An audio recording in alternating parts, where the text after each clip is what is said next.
Hey everyone, welcome back. Ready for another deep dive? Definitely. Always ready to dig into something interesting. Well, get this, today we're focusing on just one source, and it's a doozy.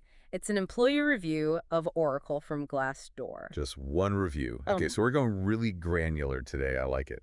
we are, and there's a good reason. This review is like a roller coaster. It starts off super positive, talking about how amazing the location is, how cool the office is. Yeah, Oracle is known for having pretty sweet setups. Totally. And the reviewer mentions the great salary and perks too. Sounds pretty dreamy so far, right? On the surface, absolutely. Perks can be a powerful thing, but those alone don't tell the whole story. Exactly.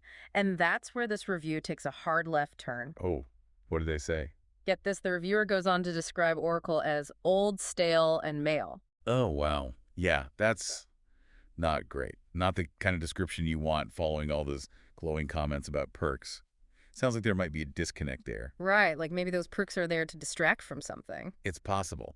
And honestly, a phrase like that immediately makes me think about company culture and whether certain voices are being heard, or rather, which ones aren't. It definitely makes you wonder, and it gets even more concerning.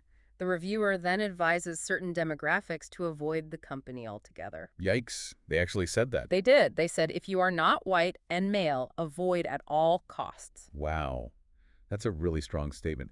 You have to wonder what experiences led them to that conclusion, to so blatantly advise against entire demographics. That raises some serious red flags about potential biases and a lack of diversity and inclusion. Right.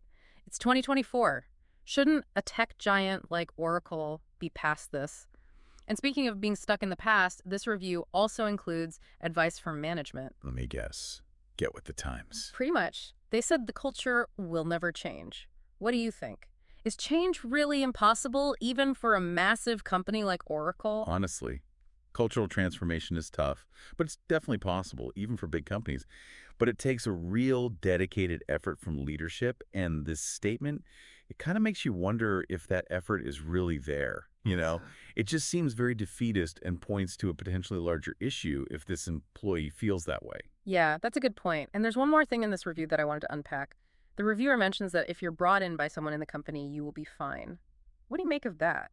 That's really interesting. It suggests this potential in-group, out-group dynamic, where your experience is largely determined by your connections within the company. Like, are there cliques within Oracle? That's not a good sign, especially for folks from underrepresented backgrounds who might not already have those connections. So basically, what we're hearing is don't just be blinded by the fancy perks and the impressive name. Exactly. It's like anything else. You got to do your research. Look beyond the surface. It's a good reminder for all of us. Look, this deep dive was just one review of one company, but it highlights how crucial it is to be an informed job seeker. Couldn't agree more. And remember, you have a voice. Don't be afraid to ask the tough questions in interviews, even about company culture and diversity. Absolutely. Find out about their DE&I initiatives, their employee resource groups. Look for those real, unfiltered perspectives wherever you can find them. You deserve to thrive in an environment that values you, supports you, and uplifts you. So be proactive, do your research, and ask those questions. And with that, that wraps up our deep dive for today. Until next time.